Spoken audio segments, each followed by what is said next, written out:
Puji Tuhan, kembali kita bertemu kembali di dalam rumah Tuhan. Mari kita sama-sama siapkan hati kita untuk beribadah pagi hari ini.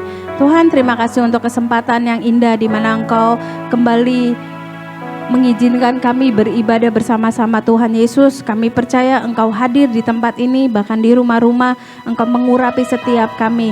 Oleh karena itu, mari urapi kami, layakkan kami untuk kami boleh menghampiri tatamu yang kudus Tuhan, sehingga Engkau disenangkan oleh setiap pujian penyembahan kami, dan Engkau bertata di atas setiap pujian penyembahan kami. Terpujilah namamu Tuhan. Inilah doa kami. Mari Bapak Ibu yang siap memuji Tuhan lebih lagi, sama-sama katakan amin.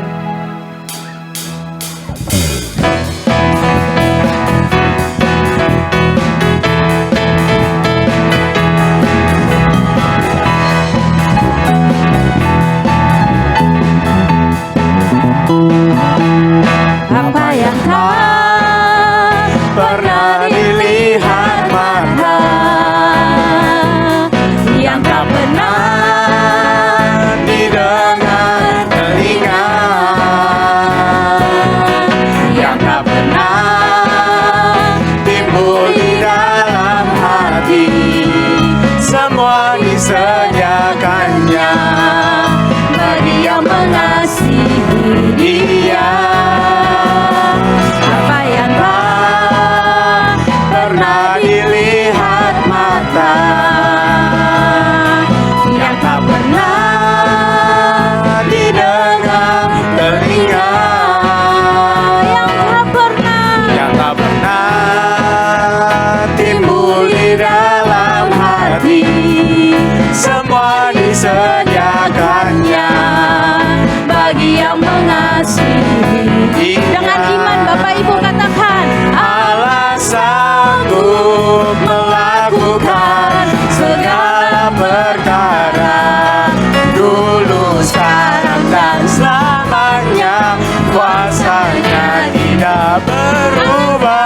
Allah sanggup melakukan segala perkara, dulu, sekarang, dan selamanya. Kuasanya tak berubah. Saya undang Bapak Ibu, silakan bangkit berdiri. Kita nyanyikan pujian ini sekali lagi. Apa yang tak pernah dilihat mata, Yesus, yang tak pernah didengar telinga, yang tak pernah timbul di dalam hati, semua disediakannya bagi yang mengasihi Dia.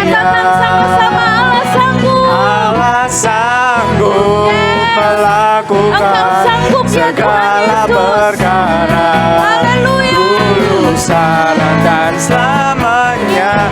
Kuasanya tidak berubah. Allah sanggup melakukan segala perkara, dulu, sekarang, dan selamanya. Kuasanya tak berubah. Allah sanggup melakukan segala perkara, dulu, sekarang, dan selamanya. Kuasanya tidak berubah. Allah sanggup melakukan segala perkara, dulu, sekarang, dan selamanya. Kuasanya tak berubah. Dulu, sekarang, dan selamanya. Dulu, sekarang, dan selamanya. Dulu, sekarang, dan selamanya. Kuasanya tak berubah.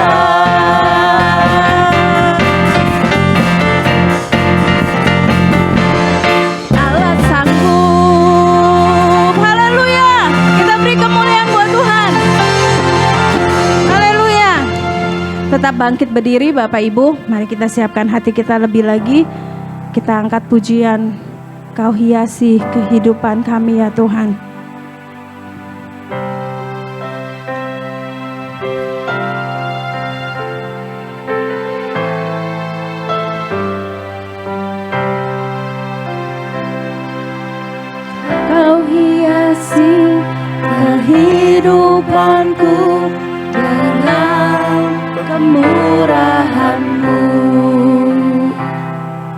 Kau rancangkan masa depanku penuh dengan harapan.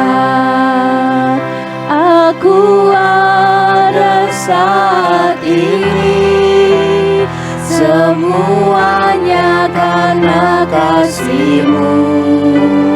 Aku hidup hari ini, semua berkat kemurahan-Mu. Terima kasih Yesus, Engkau sangat baik, teramat baik bagiku. Para singer akan menaikkan pujian ini. Mari Bapak Ibu, kita renungkan setiap bait syair yang ada di pujian ini. Kau hiasi kehidupan, Bukankah Tuhan Yesus baik? kemurahan-Mu. Tuhan Yesus selalu memberikan kemurahan-Nya bagi setiap kita. Masa depanku Oh haleluya. penuh dengan harapan.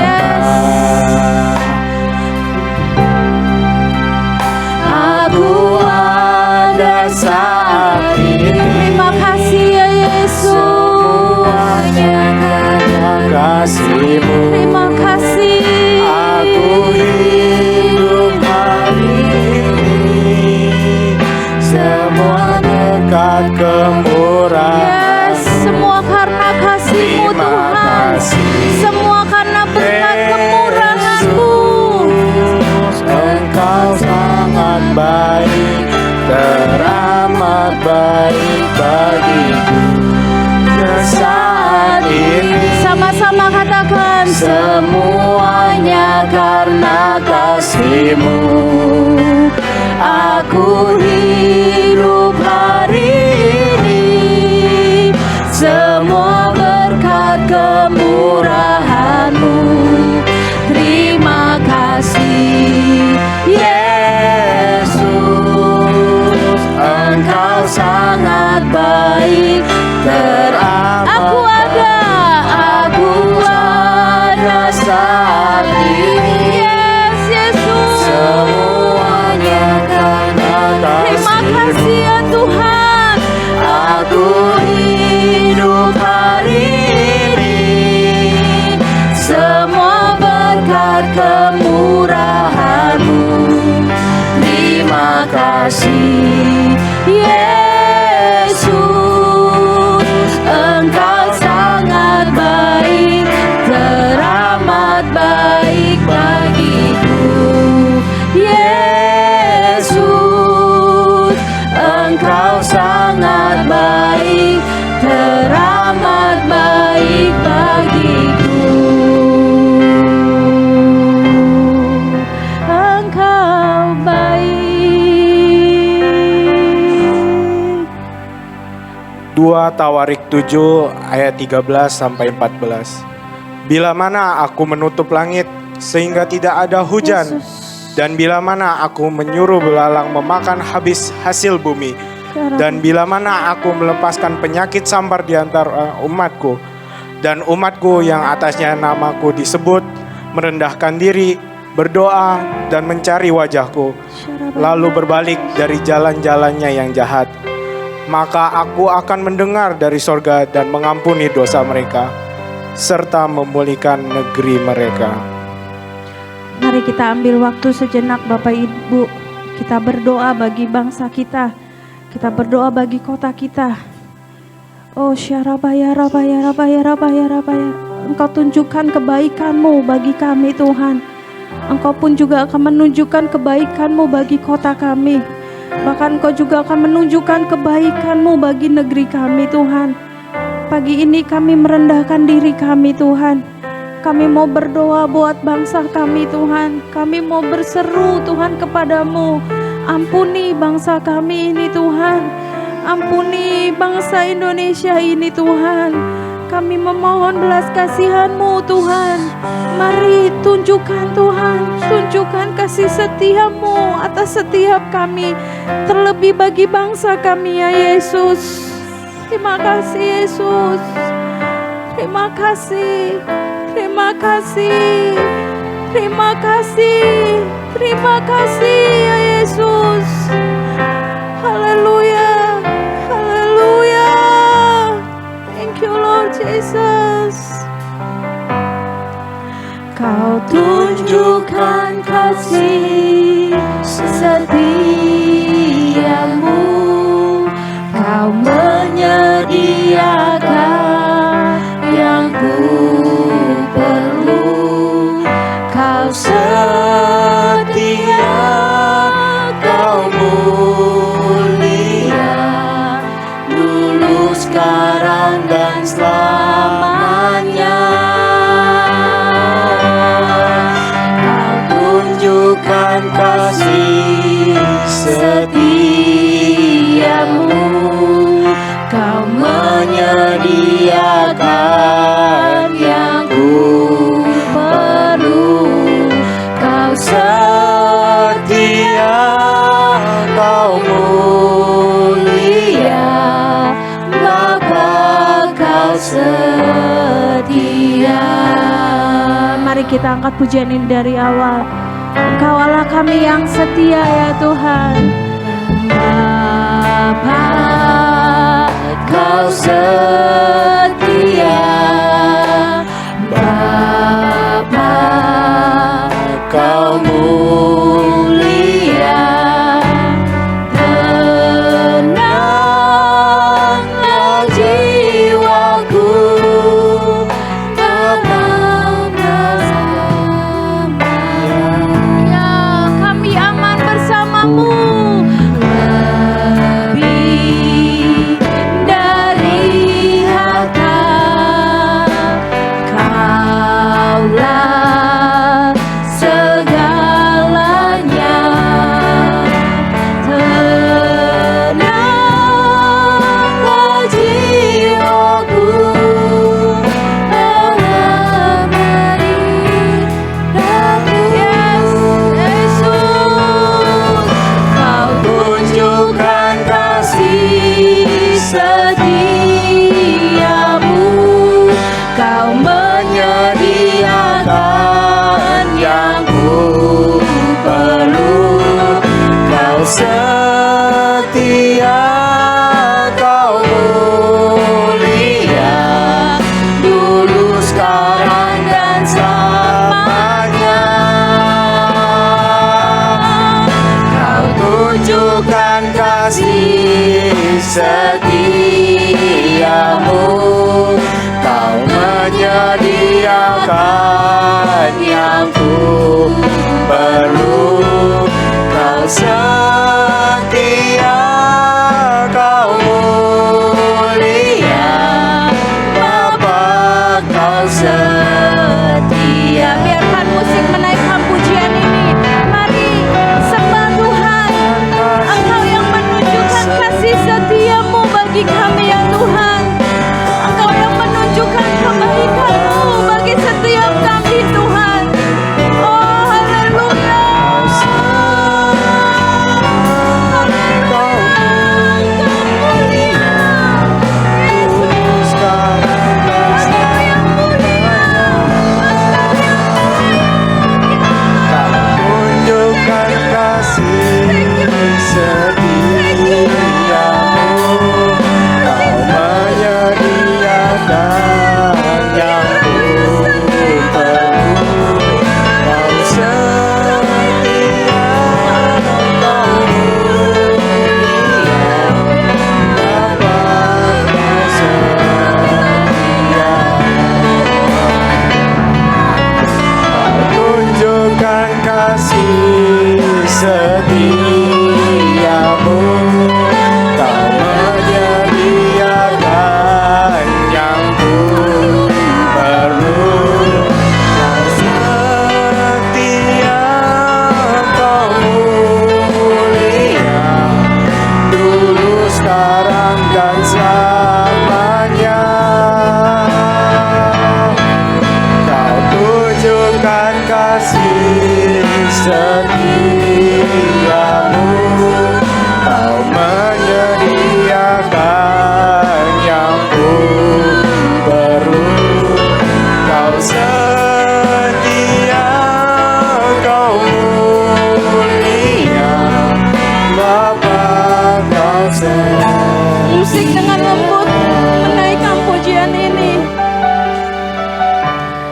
Bapak Ibu pagi ini mari renungkan. Kalau saat ini kita dalam keadaan lemah, mari ingat kebaikan Tuhan. Bahkan sampai kita dalam keadaan lemah pun Tuhan tidak pernah meninggalkan kita. Tuhan Allah yang setia, Tuhan Allah yang baik. Bahkan kita yang sering meninggalkan Tuhan, Dia tetap menunjukkan kasih setianya kepada kita. Dia menunggu kita, Dia menantikan kita. Dan pada saat kita datang kembali kepada Bapa, Dia berlari dan memeluk Bapak Ibu Saudara. Dan pagi ini mari rasakan pelukannya, rasakan kehangatannya dan kebaikannya. Biar hadiratnya yang menyembuhkan kita, hadiratnya yang menguatkan kita, hadiratnya yang akan membuang segala ketakutan kita, hadiratnya dan pelukannya yang akan menghangatkan setiap kita. Tidak akan ada lagi kekhawatiran, tetapi akan ada damai sejahtera yang akan melimpah dalam kehidupan kita. Tidak akan ada lagi kesedihan, tetapi akan ada sukacita yang melimpah di dalam setiap kita. Oh, terima kasih Tuhan, terima kasih Tuhan. Engkau baik, Engkau baik, Engkau baik, Engkau baik ya Yesus. Engkau selalu menyediakan yang kami perlu Tuhan. Engkau selalu ada bagi kami. Engkau selalu menantikan kami ya Tuhan. Dan pada saat pagi ini kami Tuhan, kami datang, kami merindukan-Mu, kami memerlukan-Mu, dan kami membutuhkan-Mu ya Tuhan Yesus. Terima kasih Yesus.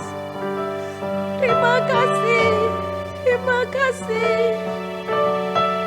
Terima kasih.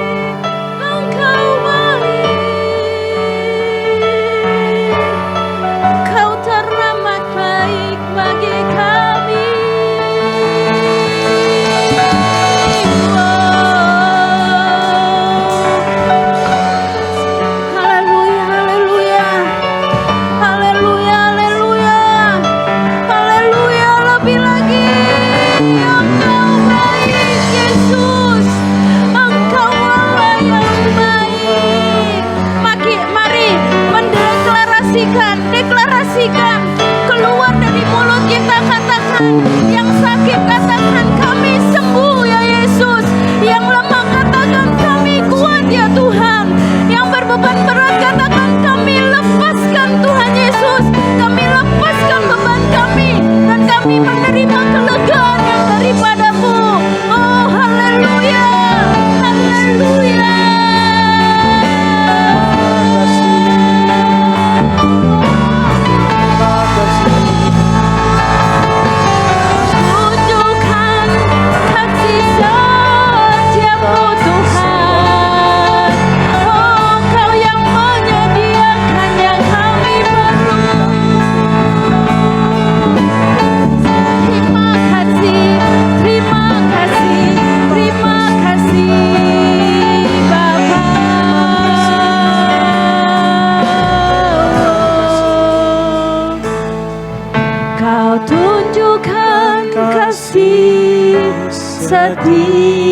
Setiamu, Kau menyediakan yang ku perlu.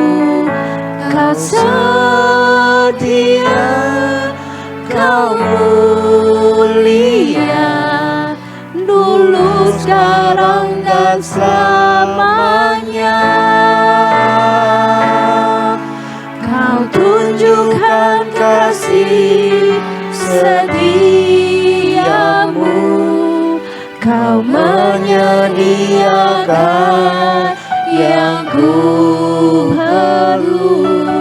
Kau setia, Kau mulia, Bapa Kau setia, Kau setia, Bapa Kau setia. setia, Engkau setia, Bapa Kau setia.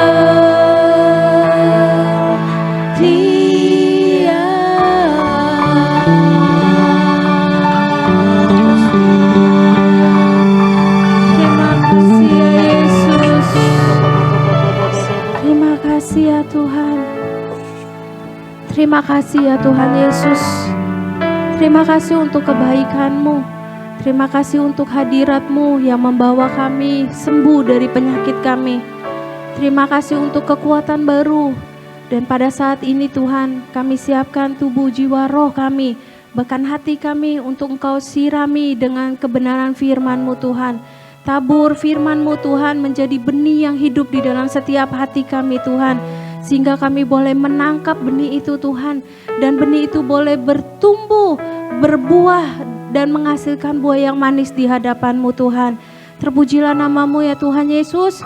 Ini setiap kami, anak-anak-Mu, umat-Mu, yang siap untuk mendengarkan firman-Mu ya Bapa. Berbicaralah bagi setiap kami. Dalam nama Tuhan Yesus Kristus kami berdoa dan mengucap syukur. Sama-sama katakan amin. Selamat hari Minggu. Saya percaya semua diberkati Tuhan berlimpah-limpah. Pada edisi Voice of Pentecost kali ini kita membahas tentang persembahan perjanjian atau covenantal offering. Menurut saudara, apakah perlu kita memberikan persembahan? Jika terjadi situasi seperti kehilangan pekerjaan, sakit, musibah atau bencana, dan lain-lainnya, apalagi di saat seperti ini yang masih pandemi COVID-19, perlukah kita memberi persembahan? Sesungguhnya Alkitab menyatakan memberikan persembahan tidak terpisahkan dari kehidupan orang percaya. Hal ini dilakukan selama ribuan tahun sejarah gereja, karena memberikan persembahan adalah salah satu bentuk penting dan nyata ekspresi penyembahan dan bukti penyerahan hidup kita kepada Tuhan. Oleh karena itu, penting untuk mempunyai dasar pengertian yang benar tentang memberikan persembahan walaupun di tengah situasi sulit, untuk menjadi fondasi yang kuat dalam menjalankan penyembahan dan bukan karena mampu atau tidaknya menurut pandangan kita sendiri. Sekarang mari kita telusuri tentang covenantal offering. Apa itu? Covenantal offering adalah persembahan karena perjanjian hubungan manusia kepada Tuhan. Nah, untuk bisa melakukan covenantal offering, kita harus mempunyai covenantal relationship terlebih dahulu. Covenantal relationship itu sendiri adalah hubungan berdasarkan ikat janji yang sangat kuat dengan Tuhan, berdasarkan hikmat firman Tuhan. Firman Tuhanlah yang menjadi petunjuk tingkah laku kita kepada Tuhan dan juga sebaliknya. Dan istimewanya adalah karena kita mempunyai Roh Kudus dari Kristus berdasarkan 2 Korintus 3 ayat 17-18, maka adalah suatu keuntungan yang istimewa kita bisa mendapatkan kemuliaan untuk melakukan perintah Tuhan dengan sukarela, bukan karena paksaan. Dalam perjanjian lama yaitu di kitab Imamat ada 5 macam korban persembahan yang harus diberikan umat Israel kepada Tuhan, yaitu korban bakaran, curahan, pendamaian, penghapus dosa, dan kesalahan. Nah, kini kita sudah tidak melakukan hal tersebut karena Tuhan Yesus sendiri yang sudah menggenapinya. Tapi prinsip memberi persembahan kepada Tuhan tetap berlaku. So, di masa kini saat kita memberi kepada Tuhan, berilah dengan sukarela persembahan yang wajib diberikan kepada Tuhan. Karena kita ada di dalam suatu hubungan ikat janji yang erat dengan Tuhan. Inilah yang disebut memberi covenantal offering karena covenantal relationship. Saudara, memberikan covenantal offering kepada Tuhan harus menurut kerelaan hati kita. Bukan dengan sedih hati atau paksaan, tapi dengan sukacita. Tuhan Yesus memberikan contoh terbaik dalam hal sukarela dan wajib ini, melalui penderitaannya di kayu salib. Yohanes 10 ayat 18 berkata, "Tidak seorang pun mengambilnya daripadaku, melainkan aku memberikannya menurut kehendakku sendiri. Aku berkuasa memberikannya dan berkuasa mengambilnya kembali. Inilah tugas yang kuterima dari Bapakku." Pada satu sisi, Yesus diwajibkan untuk mengalami penderitaan salib karena dia adalah anak domba Allah yang menghapus dosa. Tapi di sisi lain, menyerahkan nyawanya dengan sukarela. Mengapa Yesus lakukan itu?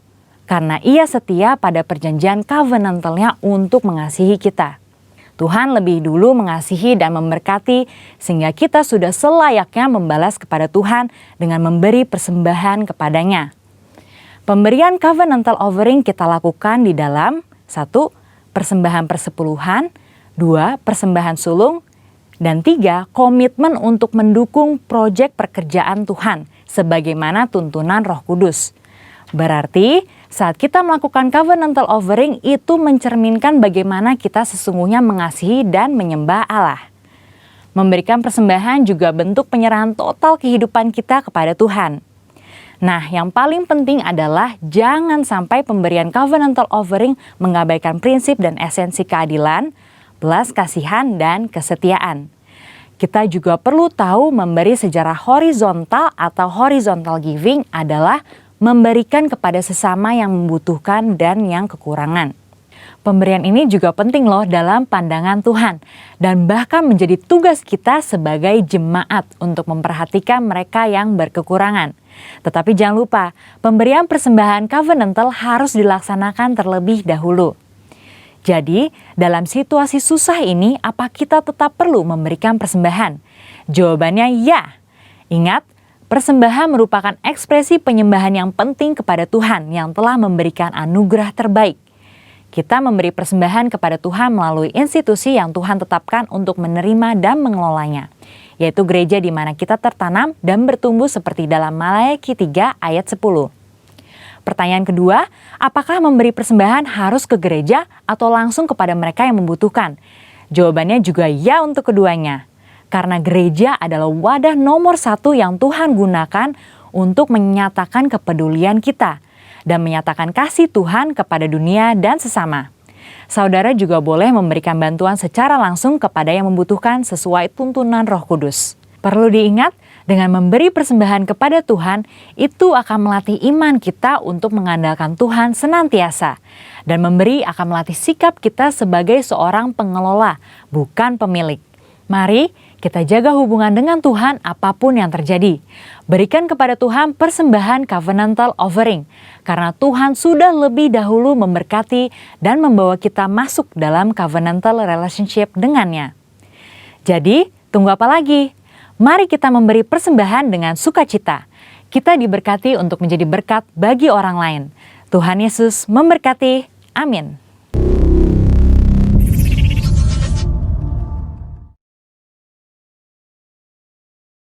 Shalom Bapak Ibu yang dikasihi oleh Tuhan Yesus, kita ketemu lagi pada minggu ini dan mari kita menikmati firman Tuhan dan biarlah kita membuka hati pikiran kita, minta pimpinan Roh Kudus untuk menolong kita memahami firman Tuhan yang akan kita sama-sama dengarkan.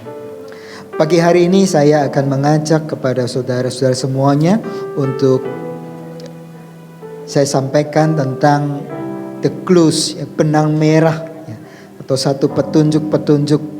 Nah, kalau saudara membaca suatu buku cerita detektif gitu ya, suka itu dalam satu peristiwa itu detektifnya mengumpulkan potongan-potongan yang menjadi satu petunjuk-petunjuk, dirangkaikan hingga kemudian dia bisa memecahkan suatu masalah. Nah, sehubungan dengan benang merah yang saya mau bagikan pada pagi hari ini, ya, saya ambil dari 4 kepingan yang disampaikan oleh Bapak Gembala kita, Pak Niko. Ya, yang pertama, keping pertama tentang pencurahan Roh Kudus di akhir zaman. Nah, keping yang kedua ini tentang menyelesaikan amanat agung. Keping yang ketiga, new dimension atau dimensi yang baru. Dan keping yang keempat, bangkitnya generasi milenial. Nah, saya mulai dengan keping yang pertama, ya, pencurahan Roh Kudus di akhir zaman. Nah, saudaraku, peranan Roh Kudus di sepanjang kebangunan rohani itu terlihat dengan jelas.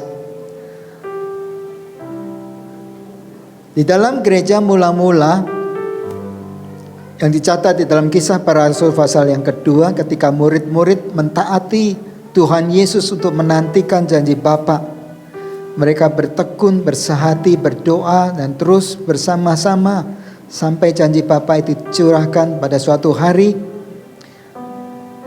Roh Kudus turun atas mereka dalam rupa seperti lidah-lidah api dan burung merpati, hinggap ke atas murid-murid Tuhan dan mereka dipenuhi dengan roh Tuhan. Yang berkumpul pada waktu itu banyak orang dari berbagai-bagai wilayah. Dan mereka diberikan bahasa-bahasa yang baru yang membuat orang-orang yang berkumpul terheran-heran. Karena masing-masing rasul-rasul berkata-kata yang didengar oleh orang-orang yang dalam berbagai wilayah itu, mereka bisa mendengarkan bahasa mereka di wilayah masing-masing. Saat itu kemudian Petrus berkhotbah dan 3.000 jiwa bertobat dan menerima Tuhan Yesus. Nah, kalau kemudian kita periksa dokumen catatan dari sejarah kebangunan rohani dunia, di tahun 1904 di Wales itu terjadi kebangunan rohani.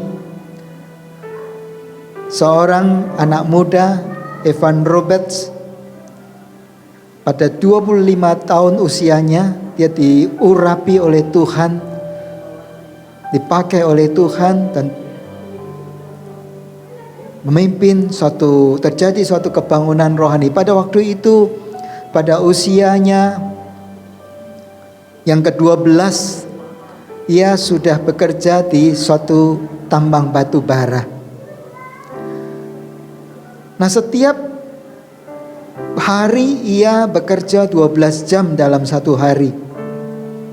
Waktu-waktu istirahatnya dipakai untuk berdoa dan membaca firman Tuhan. Dan itu berlangsung terus sampai 13 tahun. Jadi pada usianya ke-25 tahun itu Tuhan mengurapi dia dan dia dipakai oleh Tuhan untuk membawa api kebangunan rohani di Wales. Saat itu dia mendapatkan satu penglihatan dari Tuhan bahwa peta Wales itu terbakar, dan ada satu kesan yang dalam di dalam dirinya bahwa Tuhan mau pakai dia. Dari situ ia kemudian ingin sekali menyampaikan satu khotbah, tetapi karena dia bukan orang yang pintar untuk berkhotbah, pendetanya tidak mengizinkan dia. Tetapi karena dia terus antusias dan pendetanya melihat dia begitu antusias untuk menyampaikan satu khotbah, akhirnya dia diberikan kesempatan. Nah, suatu hari ia berkhotbah, hanya 9 orang yang mendengar khotbahnya itu merasa tersentuh karena apa yang disampaikan itu begitu tegas sekali. Ada 4 pokok yang dia sampaikan, yaitu Anda harus mengakui dosa Anda di hadapan Tuhan. Yang kedua, Anda harus meninggalkan kebiasaan yang tidak berkenan di hadapan Tuhan. Yang ketiga, Anda harus taat pada pimpinan Roh Kudus. Yang keempat, Anda harus bersaksi tentang Kristus kepada semua orang. Nah, kemudian ada banyak orang yang ingin kembali mendengar khotbah-khotbah dia, dan akhirnya ini berkembang ya menjadi jumlah yang begitu besar. Dan dicatat di dalam catatan kebangunan rohani di Wales itu 100.000 orang bertobat. Pengunjung gereja naik 90%, dan lebih dari 90% dari penduduk Wales dilahirkan kembali. Di Inggris diperkirakan ada sekitar 2 juta orang yang bertobat menerima Kristus. Kemudian api Roh Kudus bergerak ke Eropa Barat dan Utara. Ketika api itu jatuh di Norwegia, gereja dibanjiri orang yang minta untuk dibaptis. api kebangunan rohani terus berlanjut dan melanda Afrika, India, Cina, Korea, dan Amerika. Ahli sejarah memperkirakan ada sekitar 20 juta orang mengalami dampak dari kebangunan rohani di Wales ketika kebangunan itu melanda Inggris. Tahun 1906, William Seymour dipakai oleh Tuhan untuk memprakarsai gerakan Azusa Street. Di sana juga terjadi pencurahan Roh Kudus, lawatan Roh Kudus yang terjadi diawali dalam sebuah rumah dari Richard dan Ruth Asbury, ya, di suatu rumah di daerah Bonnie Brae Street nomor 214. Nah, berita pencurahan Roh Kudus cepat tersebar sehingga orang berdatangan dari mana-mana sehingga sudah tidak ada tempat lagi untuk mendekati rumah Richard dan Ruth. Karena begitu banyaknya orang yang datang sampai pondasi rumah itu rubuh, namun tidak ada seorang pun yang cedera. Mereka terus berdoa dan banyak orang yang menerima baptisan Roh Kudus. Walau sesungguhnya mereka datang hanya sekedar untuk melihat apa yang sedang terjadi di sana. Juga banyak orang yang disembuhkan dari berbagai penyakit. Dan banyak lagi dari orang-orang yang datang bertobat menerima Yesus Kristus sebagai Tuhan dan Juru Selamat. Tahun 1994 di Kanada terjadi lawatan Roh Kudus yang dikenal dengan Toronto Blessing. Banyak orang mengenal peristiwa ini, ya, Holy Laughter. Orang-orang dilawat oleh Roh Kudus jatuh dan tertawa. Ada terjadi kelepasan. Kemudian tahun 1995 seorang penginjil Steve Hill dipakai oleh Tuhan juga di Pensacola. Sebenarnya merupakan suatu manifestasi yang sama dengan yang terjadi di Toronto. Pada waktu itu seorang mahasiswi berusia 19 tahun berdiri dan mulai bernubuat. Allah sedang bergerak dengan cepat dan tidak ada banyak waktu lagi. Dia merasa sakit dan berduka karena rohmu. Laporan yang dicatat oleh majalah Karisma memberitahukan 25.000 orang telah membuat keputusan menerima Yesus melalui manifestasi Pensacola. Kita diberitahu bahwa pecandu obat-obatan diubahkan, penari telanjang berhenti dari profesinya. Keluarga retak dipulihkan dan anak-anak muda mulai membakar buku-buku sihir dan musik yang menghujat Kristus.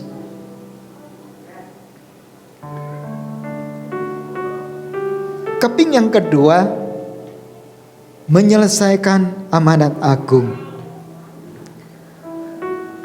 Kita semua telah tahu dan bahkan hafal apa itu amanat agung. Matius 28 ayat 19 sampai 20. Tuhan Yesus berkata kepada murid-muridnya, "Pergilah, jadikan semua bangsa muridku. Baptiskanlah mereka di dalam nama Bapa, Anak, dan Roh Kudus. Dan ajarlah mereka melakukan segala sesuatu yang telah kuperintahkan kepadamu." Sebelum itu di dalam serial pengajarannya kepada murid-muridnya, pada saat murid-murid bertanya kepada Tuhan Yesus tentang tanda-tanda kedatangannya, Yesus memberikan beberapa tanda kedatangannya. Tapi di antara kesukaran-kesukaran dari tanda kedatangannya itu, ada satu tanda yang Yesus juga katakan kepada mereka, bahwa Injil kerajaan ini akan diberitakan di seluruh dunia menjadi kesaksian bagi semua bangsa. Sesudah itu barulah tiba kesudahannya. Keping yang ketiga, dimensi yang baru.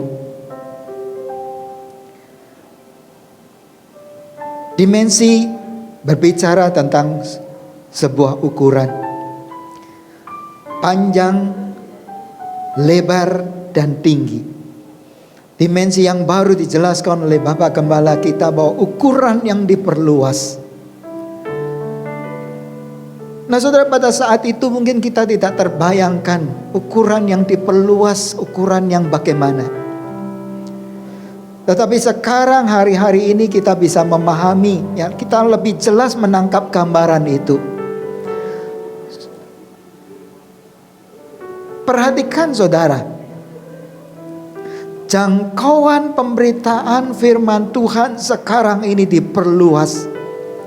Kalau pada waktu itu ukurannya hanya terbatas pada satu sekat-sekat gedung gereja saja, dan juga mereka yang telah melakukan live streaming, bisa, jangkauannya bisa juga meluas. Tetapi sekarang ini kita perhatikan, gereja-gereja tidak bisa mengadakan ibadah di gedung gereja, dan banyak di antara mereka melakukan ibadah-ibadah online. Ini akan menembus sekat-sekat dinding gereja. Berita Injil Kerajaan Allah diberitakan lewat gelombang udara, menjangkau ke seluruh dunia. Bukankah ini suatu ukuran yang diperluas, suatu jangkauan yang diperluas? Dimensi yang baru juga berbicara soal pemahaman dari satu aspek masalah.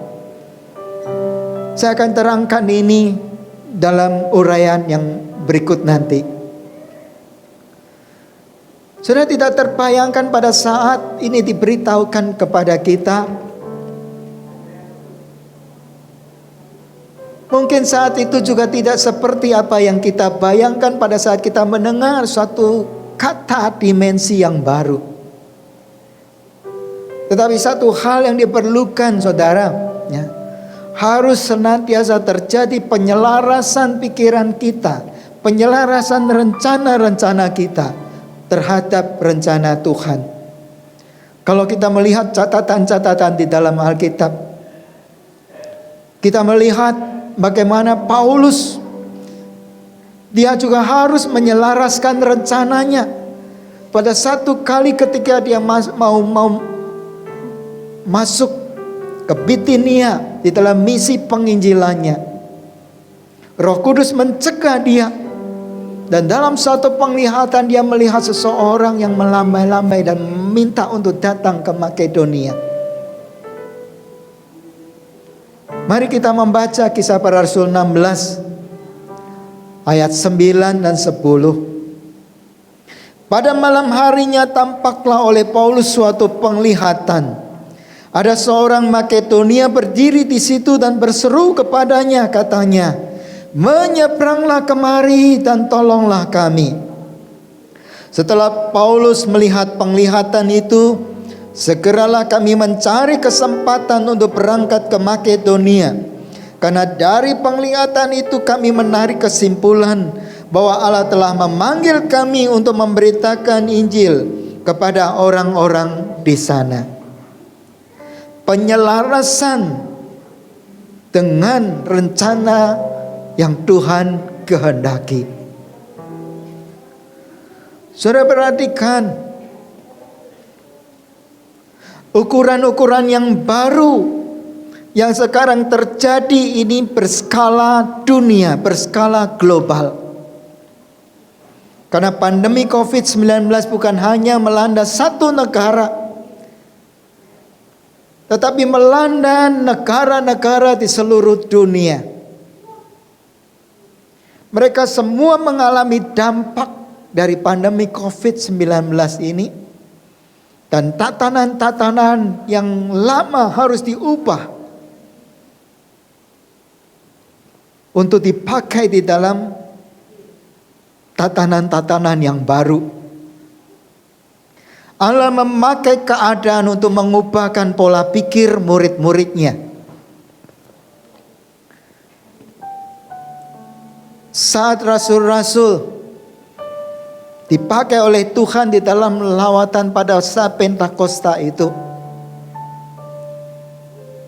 memang terjadi jumlah orang-orang yang menerima keselamatan dilipat kali gandakan.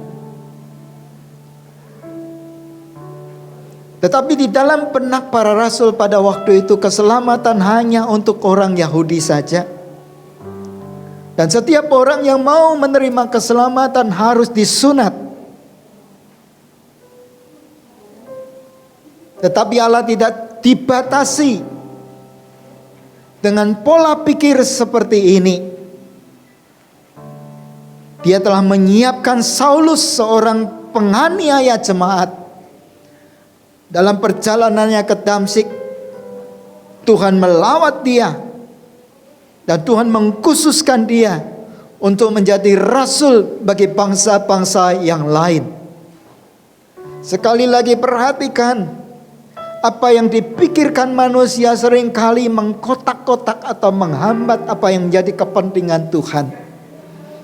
Tetapi di sini kita juga sekali lagi melihat bahwa Tuhan akan terus bergerak menerobos tembok-tembok yang dibangun oleh pikiran-pikiran manusia yang terbatas.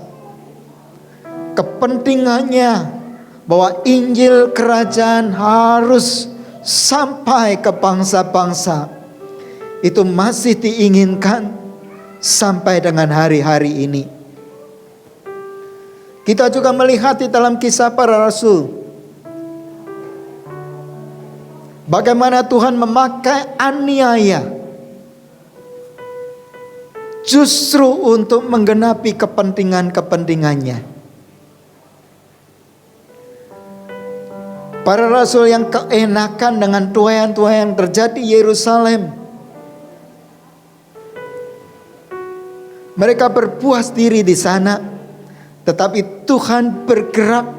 Sekali lagi kita melihat Tuhan memakai keadaan yang pahit, Tuhan memakai keadaan yang kacau, kekacauan karena aniaya, ketakutan. Tetapi justru di dalam ketakutan, di dalam aniaya ini, kepentingan Tuhan terlaksana.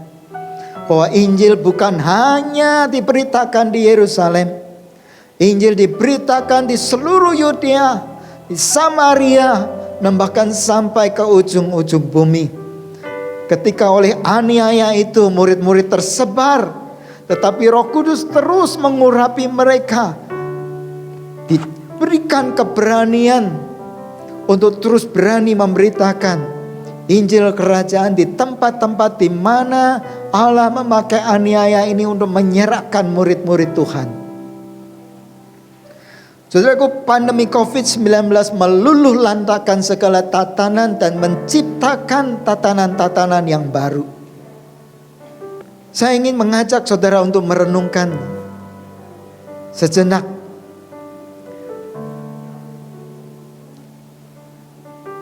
Apakah saudara menyadari bahwa di mana arah bergerak, di situ juga iblis mengadakan gerakan-gerakan tandingan. Kalau saudara memperhatikan Alkitab saudara, sejak dari semula iblis senantiasa berusaha untuk menyabotase pekerjaan Tuhan. Yohanes pasal 10 ayat 10b berkata, pencuri datang untuk mencuri, membunuh dan membinasakan. Iblis berkuasa dan bekerja dalam dunia nyata. Tempat di mana ia dilemparkan setelah ia diusir dari hadirat Allah. Manusia sekarang juga ada di dalam dunia nyata. Dunia yang penuh dengan arangan. Mari kita lihat apa yang Paulus katakan di dalam 2 Korintus pasal yang ke-5 ayat yang ke-4. Sebab selama masih diam di dalam kemah ini, kita mengeluh oleh beratnya tekanan. Karena kita mau mengenakan pakaian yang baru itu tanpa menanggalkan yang lama, supaya yang fana itu ditelan oleh hidup. Iblis berusaha agar manusia tidak mempercayai Allah dengan aksi-aksinya di dunia nyata, berupa kerusakan, sakit penyakit, kemiskinan, kelaparan, penderitaan, dan bahkan kematian. Dari sejak semula waktu di Taman Eden,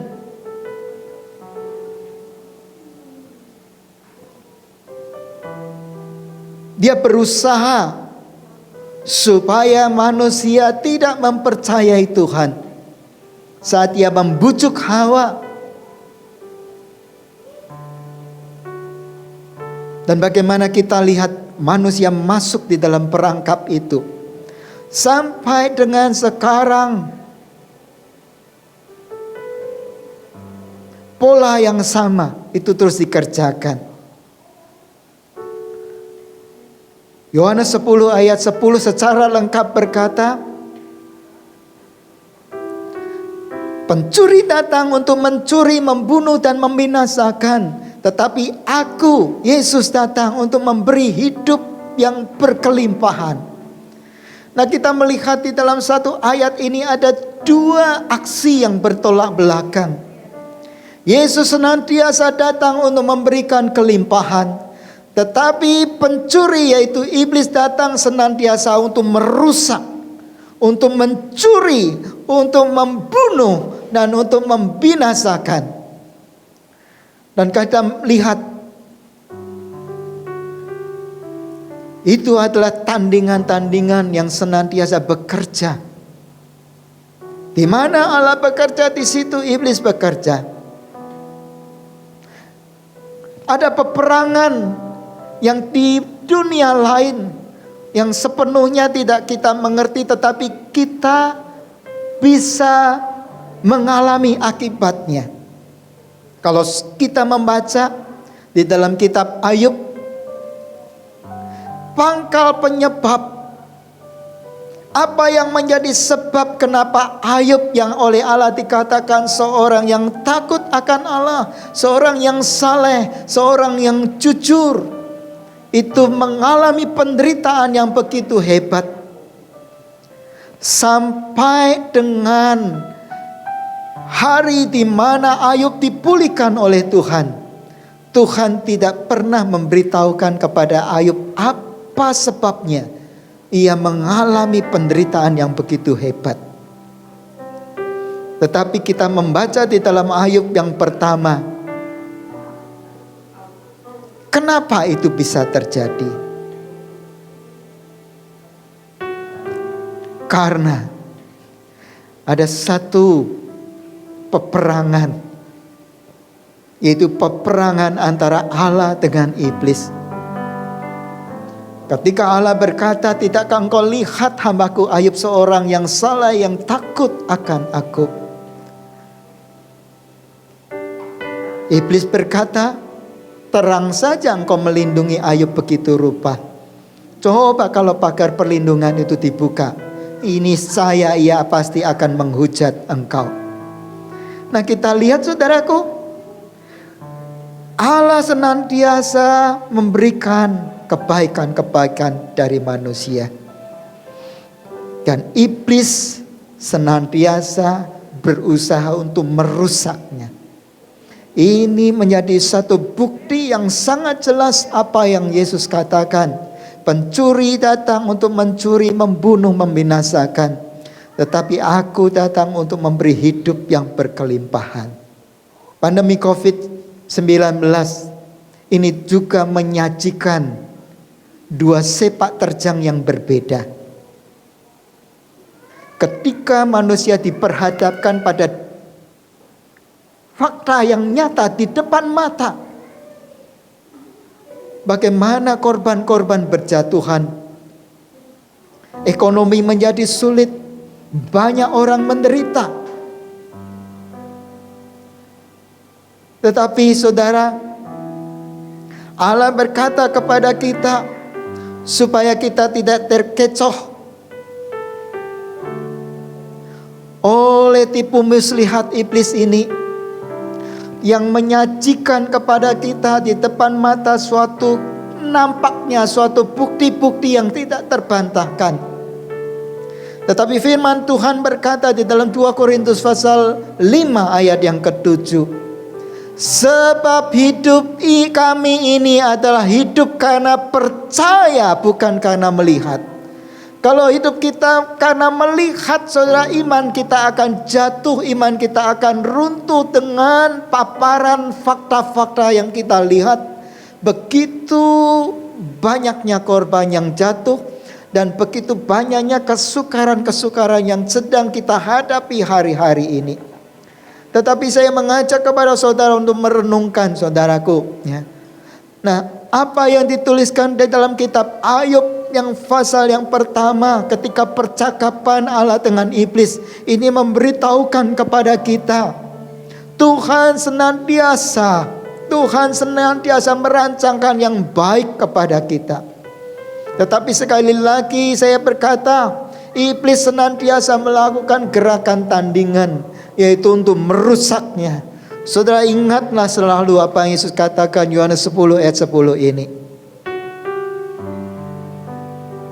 Keping yang keempat, bangkitnya generasi milenial. Saudara, era digital menimbulkan kegoncangan yang besar. Kita mengenal istilah disrupsi atau kekacauan di dalam dunia usaha. Dunia usaha mengalami kegoncangan.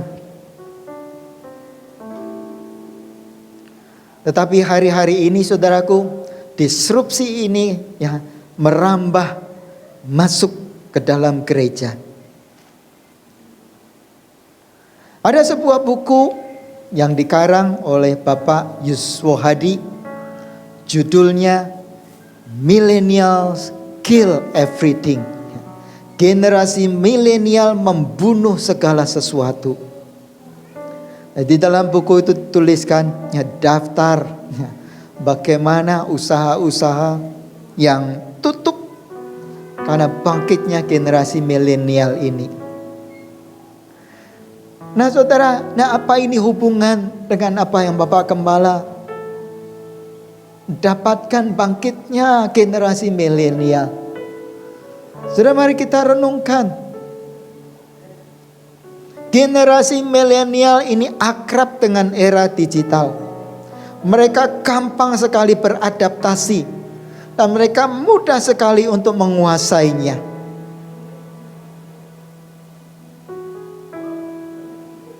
Dan generasi milenial ini akan memimpin masa depan. Nah, gereja-gereja yang telah menyiapkan generasi milenialnya, ini yang paling siap untuk memasuki satu era yang baru. Teknologi ditambah generasi milenial ini akan menjadi satu ujung tombak penyelesaian amanat agung Tuhan. Sekali lagi saudara, ingatlah Yesus berkata, dan Injil kerajaan ini akan diberitakan ke semua bangsa untuk menjadi kesaksian bagi semua orang. Nah, kita melihat saudaraku, bukankah sekarang jelas buat kita kenapa generasi milenial dibangkitkan? Nah, generasi itu yang akrab dengan revolusi industri, revolusi teknologi. Mereka yang paling siap untuk memakai teknologi ini menjadi alat Tuhan, menggenapi apa yang Yesus katakan, bahwa kerajaan Allah, Injil kerajaan harus disebarkan ke seluruh dunia untuk menjadi kesaksian bagi bangsa-bangsa. Kita mungkin berpikir, apakah Allah overlook atau mengabaikan? Apakah Allah off guard atau lalai atau lengah dengan revolusi industri ini yang dikenal dengan revolusi industri 4.0. 4.0. Jadi saya berkata tentu tidak. Digitalisasi ini menjelaskan, era digital ini menjelaskan kepada kita, inilah caranya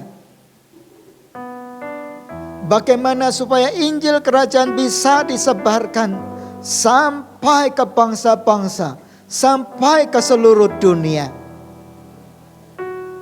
Saya percaya pada saat Yesus berkata kepada murid-muridnya, Injil Kerajaan akan disebarkan ke bangsa-bangsa di seluruh dunia. Murid-murid tidak bisa menjangkau, murid-murid tidak bisa mengerti bagaimana itu dilakukan. Pada zaman mereka hidup hanya ada keledai, hanya ada perahu. Nah, bagaimana bangsa-bangsa bisa dijangkau dengan Injil Kerajaan? Tetapi kita yang hidup di masa sekarang, kita mulai mengerti bagaimana hal itu bisa dilakukan. Dan sekarang ini sudah terjadi, saudara. Ibadah-ibadah online bisa menjangkau kapanpun, ya, di tempat-tempat manapun kalau kita mau aktif untuk menyebarkannya. Apa yang Yesus katakan 2000 tahun yang lalu, saudara, sekarang menjadi satu kenyataan. Dan kita mulai melihat gambaran yang jelas bahwa Yesus telah melihat sebelumnya zaman yang sekarang kita hidupi ini. Digitalisasi yang terjadi sekarang ini, saya percaya itu juga adalah rencana dari Tuhan agar kepentingannya untuk menyebarkan Injil Kerajaan Allah itu digenapi. Sebab itu, saudara, mari kita terus berdoa. Kita terus mendukung generasi-generasi muda agar mereka mendapat kepenuhan dari Roh Allah, Roh Kudus yang dicurahkan di akhir zaman sebelum pengangkatan, memenuhi termasuk generasi-generasi milenial ini, supaya mereka mendapat dan menangkap panggilan Allah untuk menggenapinya di dalam zaman mereka ini. Sebagai penutup, saya akan mengajak saudara untuk membaca Yoel pasal 2 ayat 28. Dan di sana firman Tuhan berkata, teruna-terunamu akan mendapat penglihatan-penglihatan. Mari kita berdoa supaya Tuhan membukakan mata para generasi muda ini, supaya mereka mendapatkan penglihatan-penglihatan, supaya mereka menangkap visi dari Tuhan, dan mereka mau menceburkan diri di dalamnya dan bergerak di dalam aliran Roh Kudus yang memimpin mereka untuk menggenapi apa yang telah Tuhan katakan jauh-jauh hari sebelumnya, sebelum Ia datang kembali. Mari kita berdoa.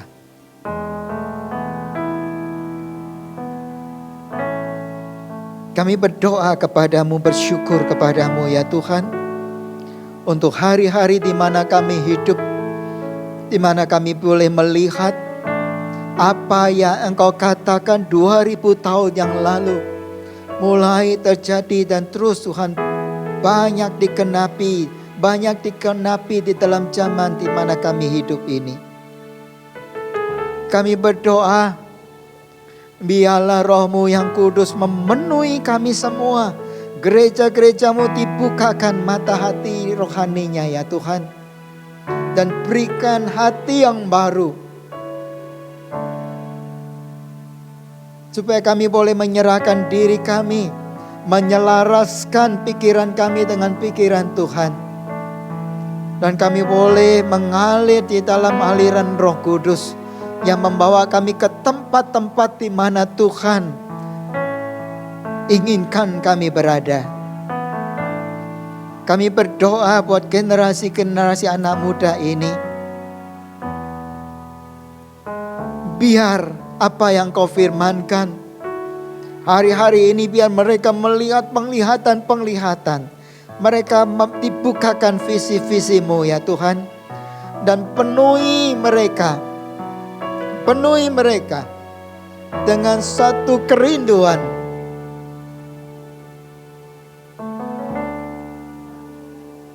untuk dipakai oleh Tuhan. Orang-orang yang penuh dengan pengabdian diri. Orang-orang yang cinta akan Tuhan dibangkitkan. Pakai urapi mereka ya Tuhan.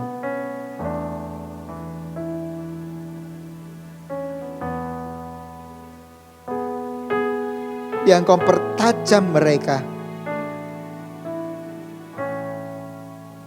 Bimbing mereka.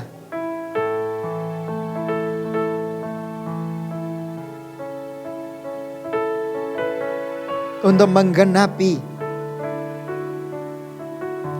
panggilan-panggilan-Mu yang Kau taruh di dalam hati pikiran mereka. Terima kasih Tuhan. Dalam nama Tuhan Yesus Kristus kami berdoa. Mataku tertuju padamu, segenap hidupku ku serahkan padamu. Bimbing aku masuk rencana-Mu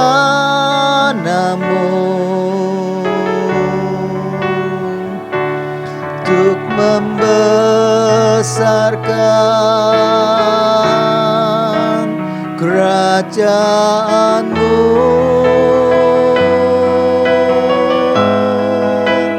Ku mau mengikuti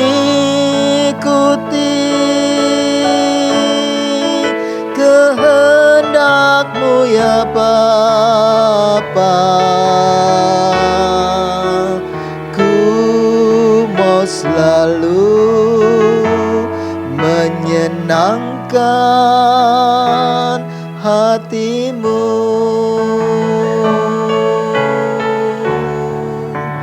Ku mau selalu menyenangkan hati-Mu.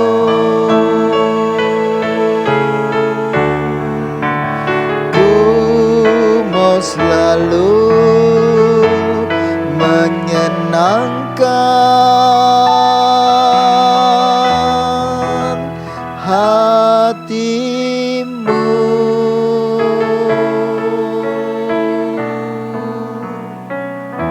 Mari kita mengangkat kedua tangan kita ke atas. Tuhan memberkati engkau dan melindungi engkau. Tuhan menyinari engkau dengan wajah-Nya dan memberikan kau kasih karunia. Tuhan menghadapkan wajah-Nya kepadamu dan memberikan kau damai sejahtera. Terimalah damai sejahtera dari Allah Bapa. Damai sejahtera yang melampaui segala akal, yang akan memelihara hati dan pikiran saudara di dalam Kristus Yesus Tuhan kita. Pertolongan dari Roh Kudus, kekuatan dan penghiburan dari Roh Kudus biarlah menyertai saudara-saudara sampai selama-lamanya. Mari kita semua yang percaya katakan amin.